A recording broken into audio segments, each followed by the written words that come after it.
Part 2, the thinning. Starting the thinning stage. This is the second stage. Okay. Now, is this a stage that archaeologists recognize? I don't know, and I don't care. They might.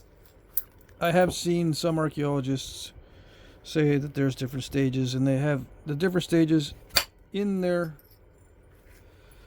reports or articles or whatever you want to call them.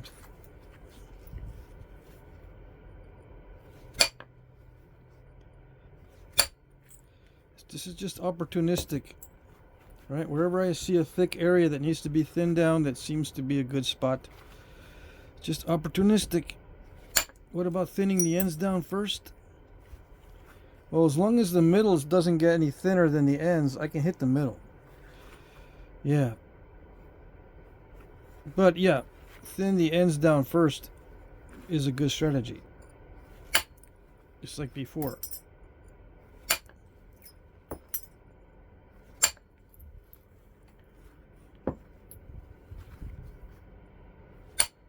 Just gotta make sure the middle does not get thinner than the ends, because then you're asking for trouble.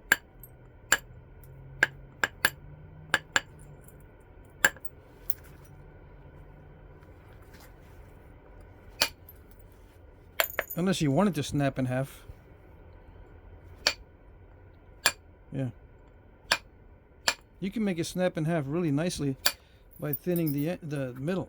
Just thin it in the middle and then shock it somehow. It'll crack right down the middle in case you want two pieces.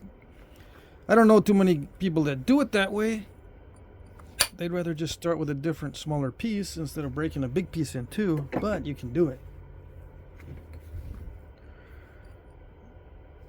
Usually when you get two pieces from one, it's because of an accident. But sometimes you want to make two small points out of this nice material instead of only 1 point. That way you can have two nice material points. One for yourself and one for someone else. Right? Maybe.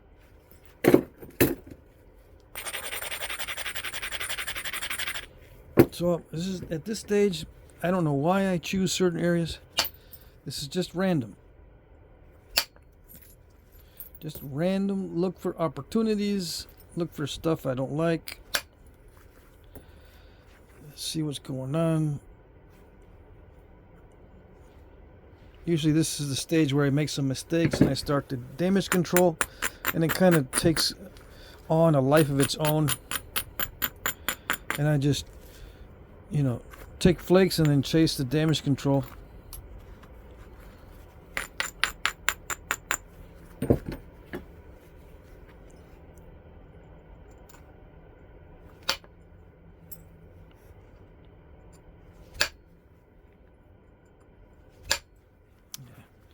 Okay. Gotta be careful with obsidian. You can't hit it too much in one spot, because it's notorious for incipient cracks. You know, cracks that develop, but you don't see them until you start trying to thin that area down, and then there's a crack in there and it messes you up. That scooped out a lot. I hope that will be okay.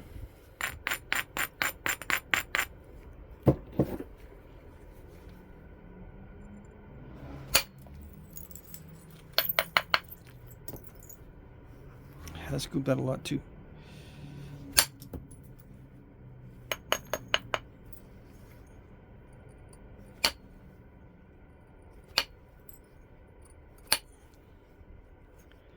Gets to be careful.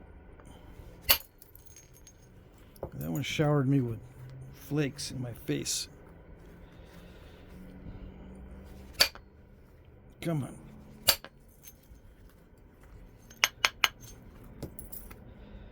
Yeah, as you go inward, what happened there? It's undetached flake. Let's see if it'll pop out. I'm gonna have to hit it again to get that to pop out. And you don't want to hit it from this side because it can cause a step fracture there too. So I'm going to hit it from here.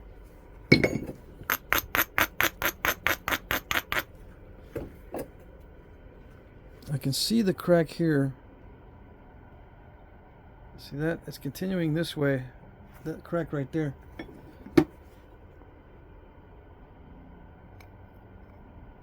So it goes from here through there. There's some undetached stuff under here.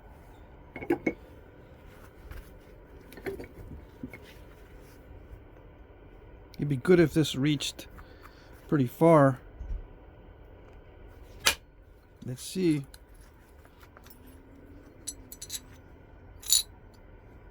It reached pretty far. So what it did was it caught this. It joined up with that fracture. Yep. See this fracture on this side. The edge of this fracture joined up with the edge of this fracture. So you got to kind of judge how deep you want to make the flake. It didn't need to go very deep for this to meet up. I was hoping it would reach and then pop that out, but it reached further than I thought it would reach, which is not bad. So you can see that first flake, it stopped right in here somewhere, and this just picked up the rest of it. Yep. Did I know it was going to do that? Nope. I thought it was probably going to stop and then pop that out. You know, cause it to pop out and then maybe have a step right there or something.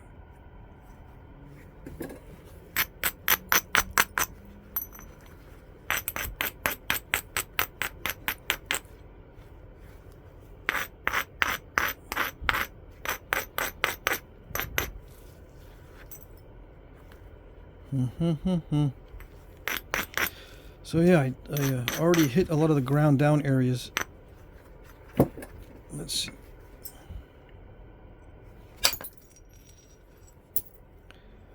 It's okay if I get little step fractures in the middle here, because it's so easy to get them from the other sides or from different angles. I can get them.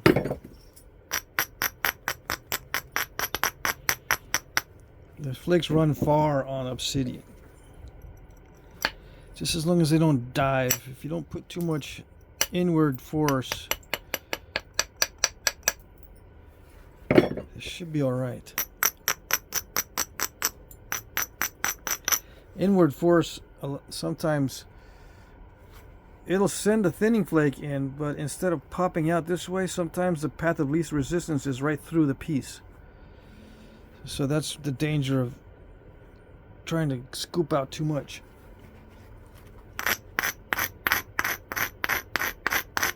You know, hitting inward, it feels like you're scooping out a flake, right? You don't want to scoop out too much. Sometimes a fine abrader will get in there and abrade better.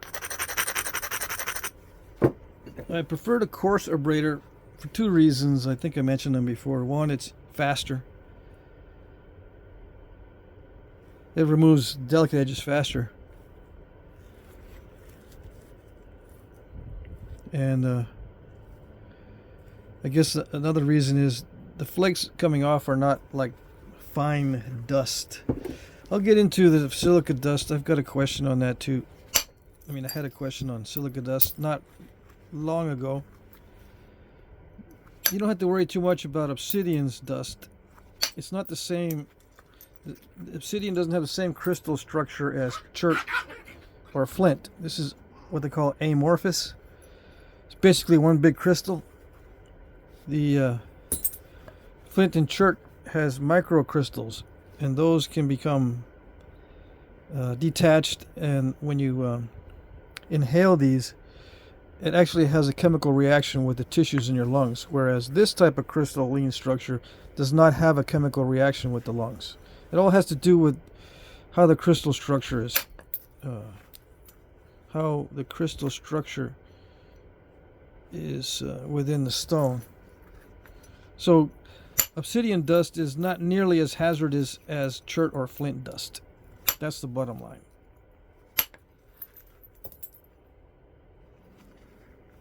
So with chert and flint dust, it's better to use a coarse abrader because it takes off coarse dust that's more difficult to breathe in. Fine dust hangs in the air, and that's the dangerous stuff. This doesn't produce silica dust. There is like a silicone carbide or something in this, but it's not the same type of silica. Again, the crystal structure is different in an artificial abrader. If you use a hammerstone or a natural stone like a sandstone, I said hammerstone, but if you use a hard quartz like stone or a sandstone or any kind of natural material to do the abrading, you're not only getting dust off of the workpiece, you're getting dust off of the abrader, and that stuff can hang in the air. That's what's dangerous. Okay, the fine particles will hang in the air and be what they call breathable. You have to worry about the breathable dust that gets down into the deep areas of your lungs that the lungs have a harder time dealing with.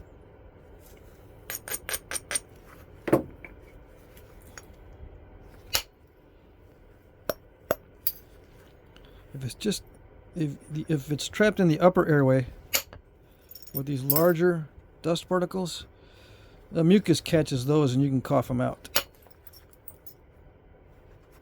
or swallow them. You know, the body pushes them out through the mucus membrane. But if it gets down into the bottom of the lungs and deep into the different areas of the lungs, it takes longer and it's more difficult to expel. Does the glass dust cut the lungs? No, because inside the lung it's pretty delicate as far as the I shouldn't say delicate. It's pretty calm in there, so the dust settles calmly on the tissues. It's not like huge, 100-mile-an-hour winds everywhere inside the lungs. These flakes are not flying and slicing as they fly. No, it's pretty calm inside the lungs, as far as I know.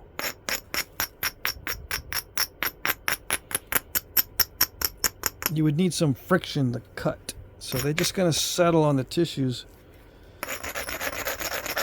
on the mucous membrane. There's not much cutting going on.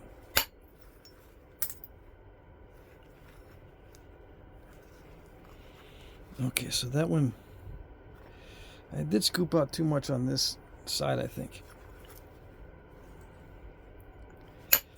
So I'll have to figure that out. I'll have to lose some of the tip to take that curve out. Yeah, at this stage, this is the hardest stage to describe what the strategy is, because there's so many small flakes. It gets more complicated. The easiest way to say is just regularize it. Keep making it regular. More and more regular. More and more flat. More and more convex. More and more straight. Just keep working on the straightness, flatness, and convexity. And, shooting flakes past halfway, and I like that.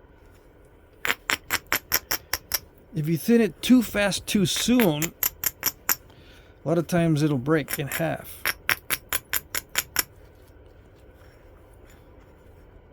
Yeah. So you gotta, at the same time, you gotta pace yourself, but at the same time, you gotta be aggressive with the thinning flakes. It's hard to describe. That's why everyone has trouble with this stage. It's hard to teach. This is where it takes time. It takes time to learn this stage.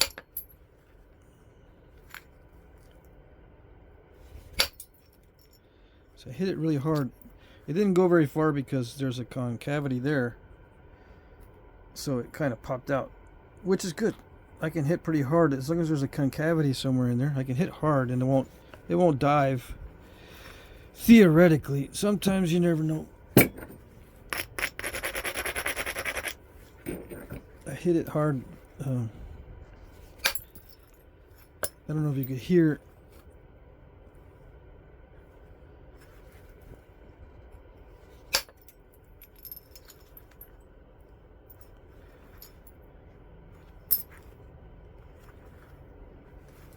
I don't know if you can hear the difference in the sound level when I hit hard.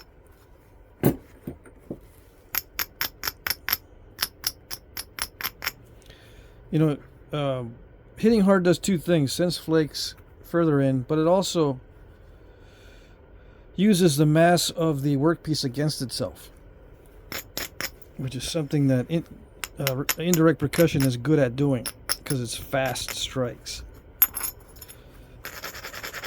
A fast strike happens to also be a hard strike. And, you know, you can lessen the impact of a hard strike by placing the flaker more toward the edge instead of up high like that. Aggressive flaking is up high. There's a very subtle difference, maybe a 1/16 or 1/8 of an inch difference between a low intensity small flake hit and a high intensity long flake or large flake hit. It's just a little bit of a difference.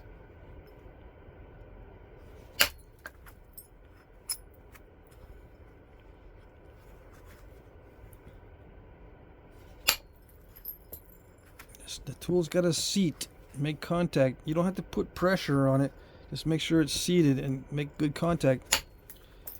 It's the same with everything. With hard stone, you just got to hit harder. With obsidian, you hardly have to hit it at all.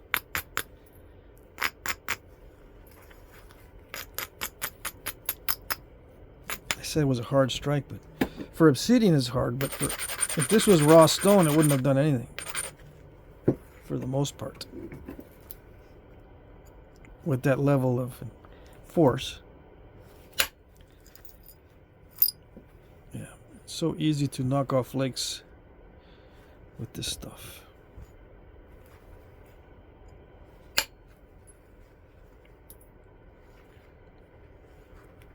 So this is just a slow process of randomly making it straighter, flatter, thinner. And maintaining the convexity as it gets flat. Fixing little goof ups like that bite I took out of the edge. Still don't know what I'm going to do about that. Scoop out.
Got to minimize it by thinning it down a lot.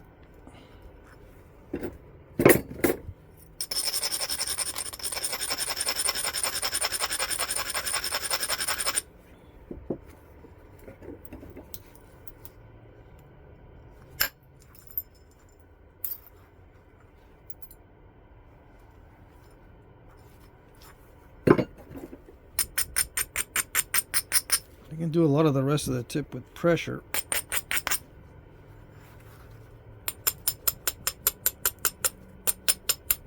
so I don't need to mess with it too much anymore. It's straight enough. I just gotta get the middle now flattened and nice and smooth.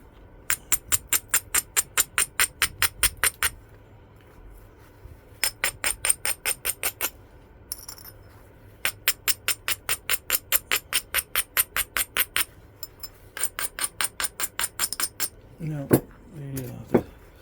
with the thickness ratio, let's say 85, and it's like 13 millimeter thick and 85. Let's see, I don't have a calculator.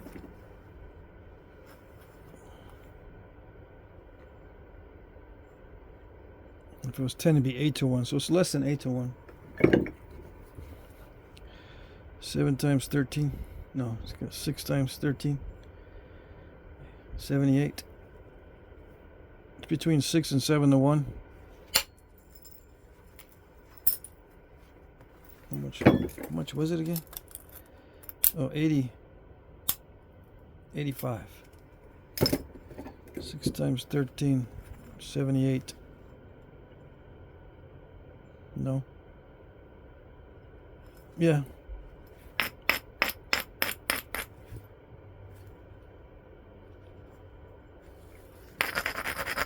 It's a little bit better than 6 to 1, so I got to be careful.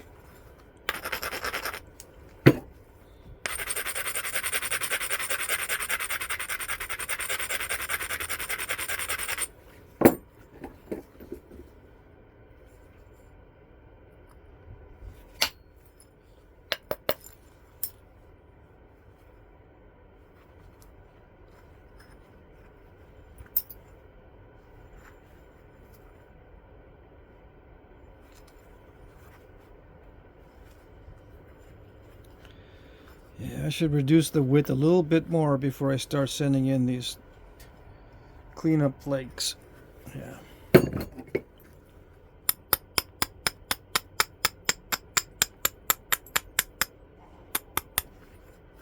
If you're going for thinness, if you really want to go for thinness,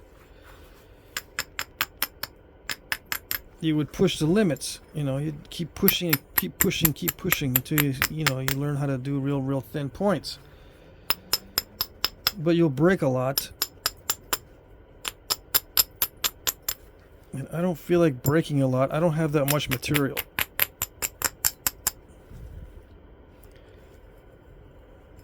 So I've learned to hold back on thinning it down really thin, past 6 to 1.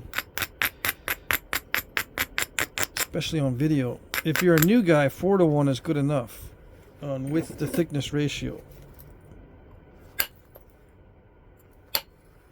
So you won't be disappointed in yourself. Some guys don't get disappointed if they break stuff, but most people do. That's why I don't recommend going really thin.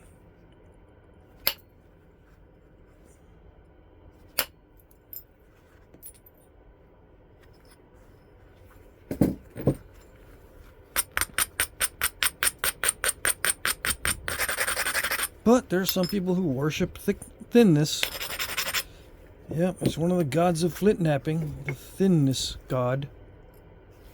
People will worship the thinness. Alright, let's see what that did.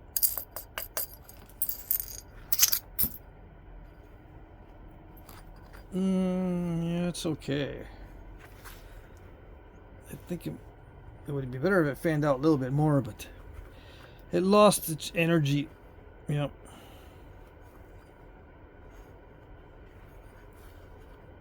That would have been awesome if it had taken more out, but I didn't hit it all that hard. Yeah. It might not have been possible to hit it hard enough to take out more of that without crunching and crushing this and causing a big crack. I think actually I might have hit it too hard anyway. There is a crack in there. There's a crack in there. You can see it. So I might have to take back that edge to get rid of that crack. because the crack goes to there. It's one of the dangers of hitting it really, really hard. Is see that you can see the crack now. Those will sneak up on you and open up and go right across the piece. Yeah.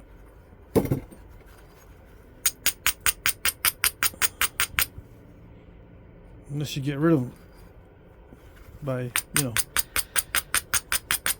chipping or doing whatever to the edge to get that crack out of there.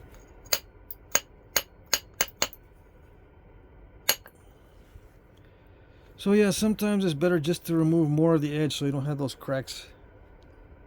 You don't have to hit as hard to get to the middle. That's one of the tactics. Make it more narrow so you don't have to hit it as hard on the edge. You'll risk the cracking. I mean, you'll make the risk of cracking less. That's a strategy on those little types of cracks. Just make it more narrow. You don't have to hit as hard.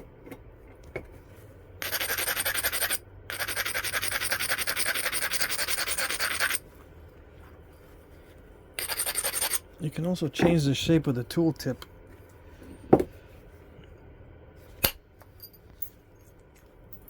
Or use a different tool with a different tip. What kind of tip? Well, you can use a beveled or even a flat to hit it across, and that way it spreads the impact a little bit more and it's not focused in one spot. Like this is kind of domed, so it'll focus more in one spot, and when it focuses too much in one spot you get these radial cracks.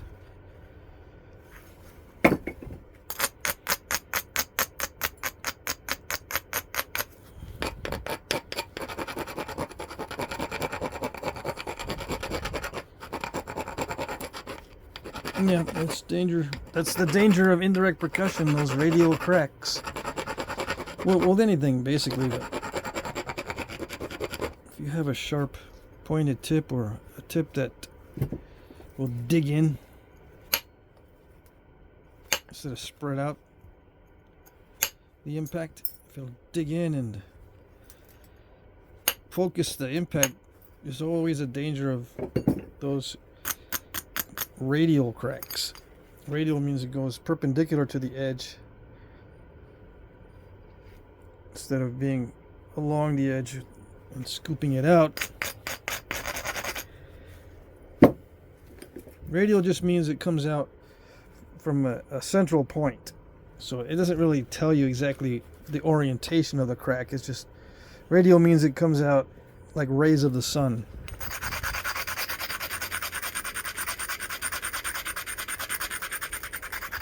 It doesn't have to be perpendicular, it may be skewed to the side like that, but it's still called a radial crack.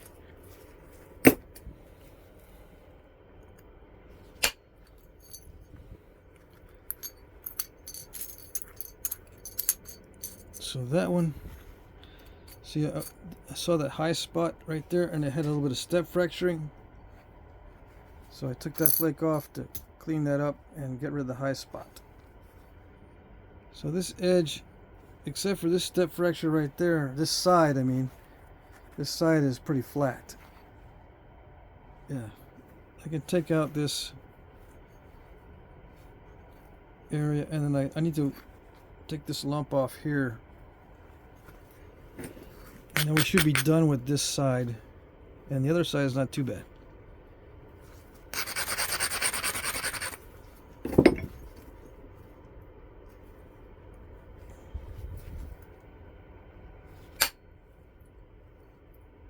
Did it do it?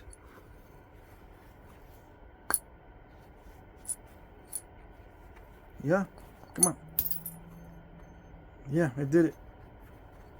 Remove that lump there, and it hit the back of that step fracture.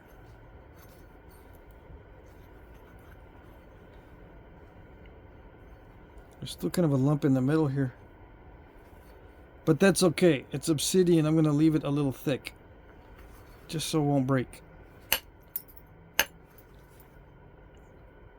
Yeah, there's not a good way to attack in that area anyway. Unless I come in from like right here. This is a high spot. See the high spot? You can come in from this edge and come in this way.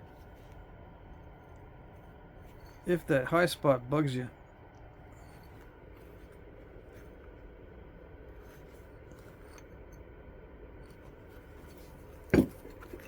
Okay. Let's see, symmetry. This edge is bulging out some, so I can take it back this way so it looks more like the other side. The other side's straighter. And then I can hit some flakes in to clean that up.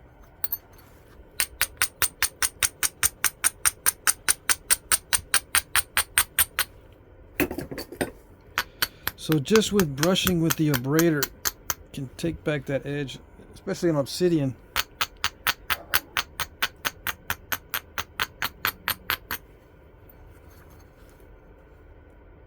But I might have to trim it carefully by hand. Yeah. The Abrader just made it dull. I mean, it made it stalled.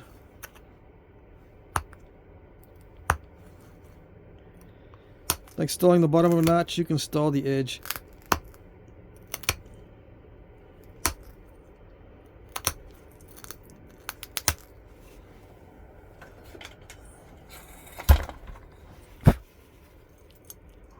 This is still part of the thinning stage. It's not finishing stage yet.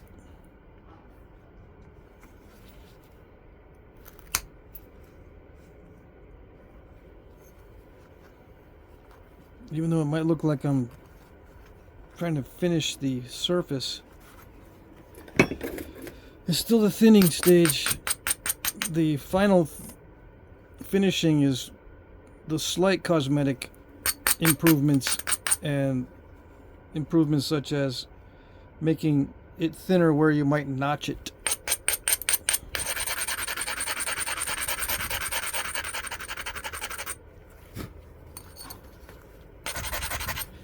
It's good to have this below center line, but not too much below because then they run too far.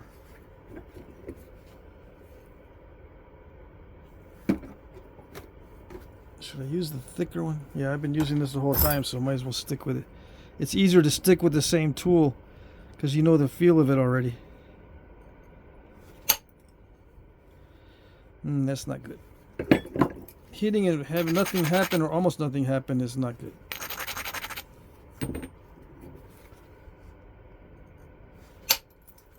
See if it did it.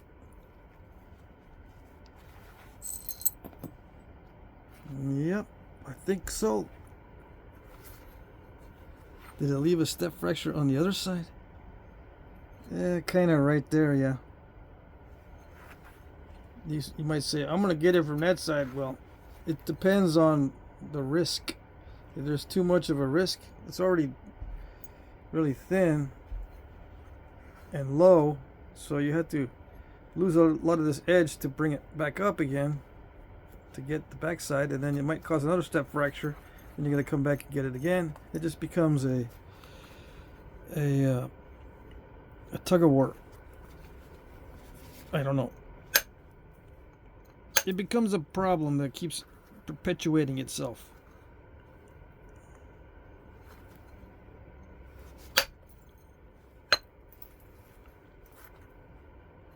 Let's see.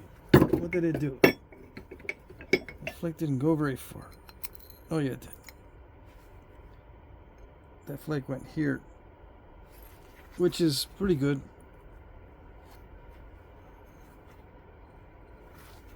Just need to take a flake through here to get rid of some of this lumpage somewhere along that edge. Let's see. I gotta do this edge first, though. I don't know why I'm over here. I lost track. I'm supposed to be over here. Yeah. Okay. I already did this edge. What am I doing? I lost track of where I was.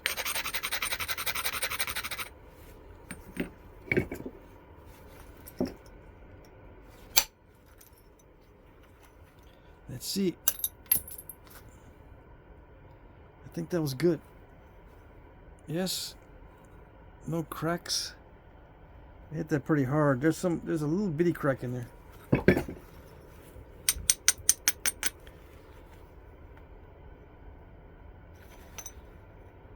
think it's all right.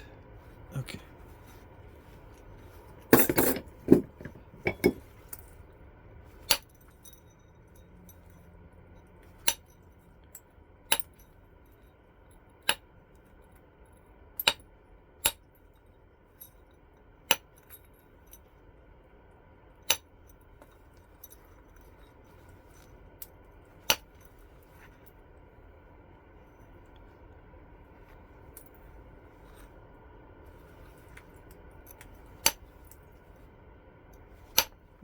Just little thick spots here and there.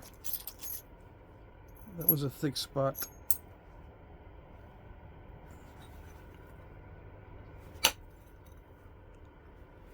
This was kind of thick here. Alright, so what was I doing over here? I gotta get rid of this. There's a lump right there. I mean, I don't have to get rid of it, but it'd be nice.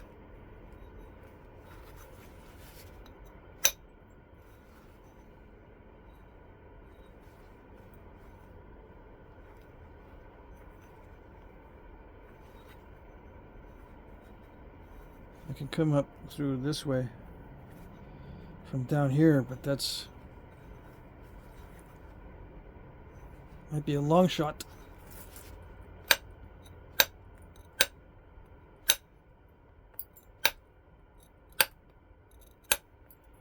But long shots on Obsidian are not too dangerous. Okay.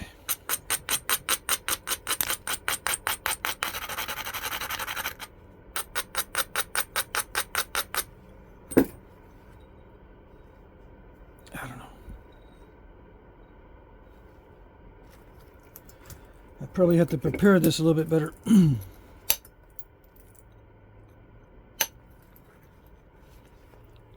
To create a ridge that goes up in there. Let's see.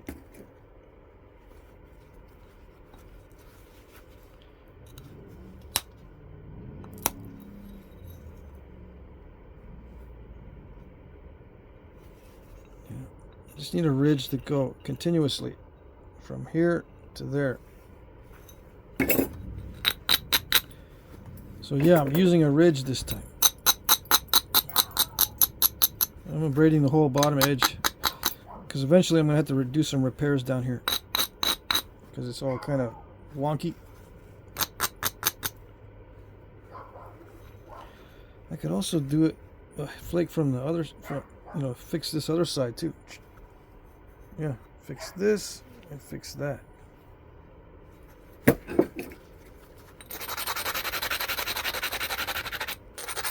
Let's do the easier one first to see if I can fix this.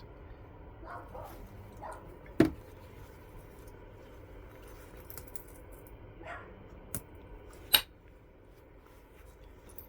don't think it did it. It's just little bitty flake went up in there. That's it. Stop here, and it just a little bitty went up in there. Okay. That's not good.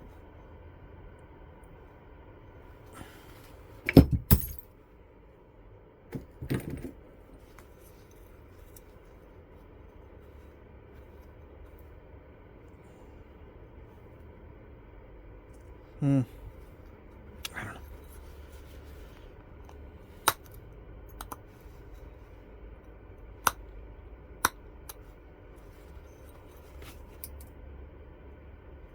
I'm just looking at what other areas need attention first so I can think about this.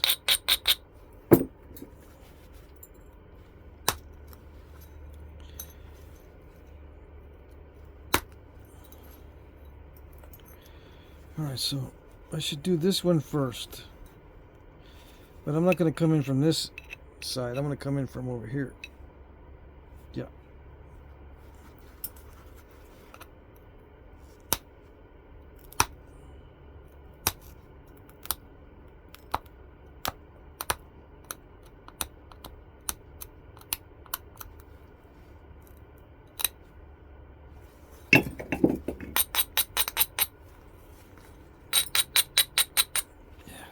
Can't be too careful with that platform because then it'll crunch on me. It's going to be a little more robust. I tend to make the platforms too weak, I think, in many cases when I do a special preparation.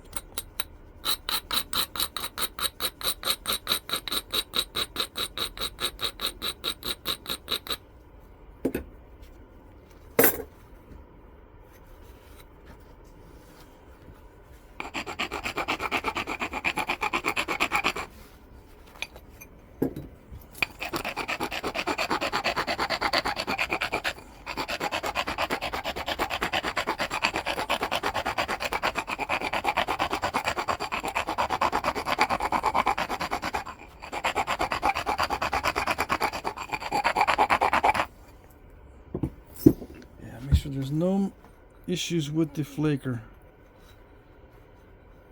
I can do that every 5 minutes, but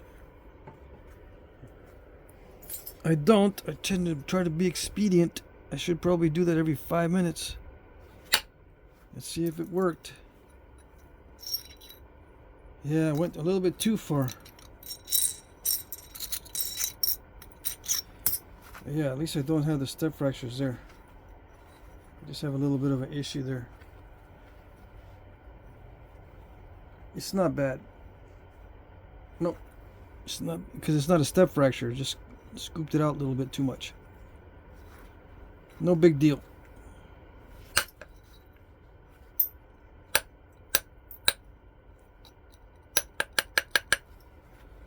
Alright, so where else do I need it? Right there. Okay.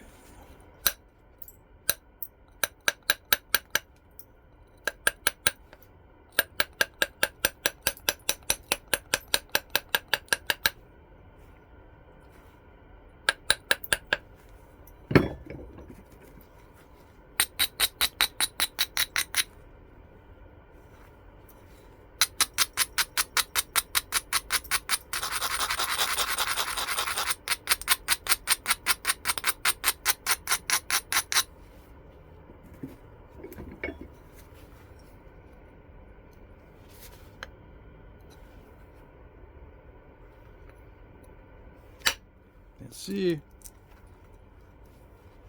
See if it did it.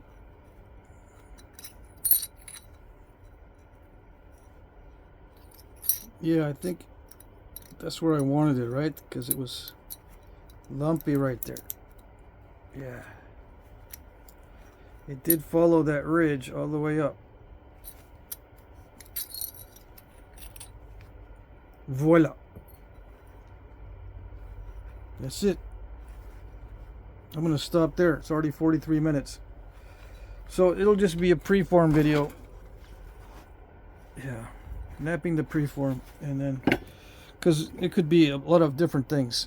It could be a preform for a lot of different things, but it's already moving toward a direction of, you know, probably a basal notched point. Or just a triangle. I don't know if they side notch these things. Corner notch, maybe. I don't know.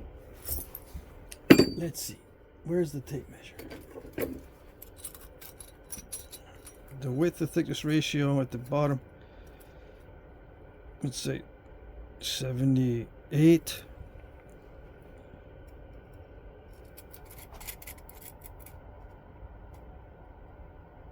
It's less than 10. It's about 10 at the thickest, maybe 9 millimeter, 9 millimeter, 9 into 78. I don't know. Kind of tired. I don't want to do the math. Let's see.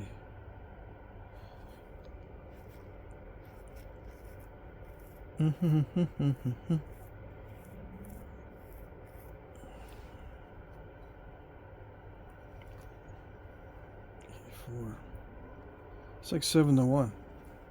63. Between 7 to 1 and 8 to 1. Down here, the thickest area. Yeah, between 7 to 1 and 8 to 1. Right? No, probably my math is probably off. 9 times 9 is 81. What do they say? 78. It's close. It's all right. 8 to 1. Between 8 to 1 and 9 to 1. Okay, that's about as. Yeah, that actually I actually pushed it further than I normally do.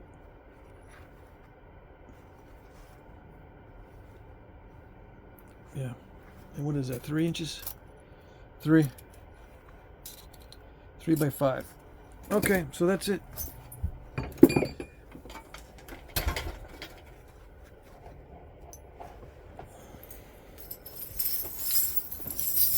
Very high grade obsidian.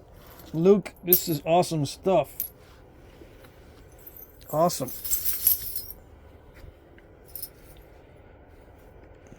There was some issues with natural cracks from the nodule, but in the interior, in this material, it's like butter. Yeah. Okay.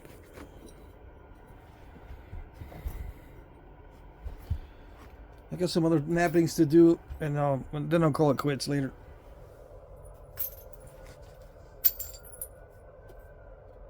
I think I'll just upload these 2 videos and that's it. Alrighty, there you go. That's it.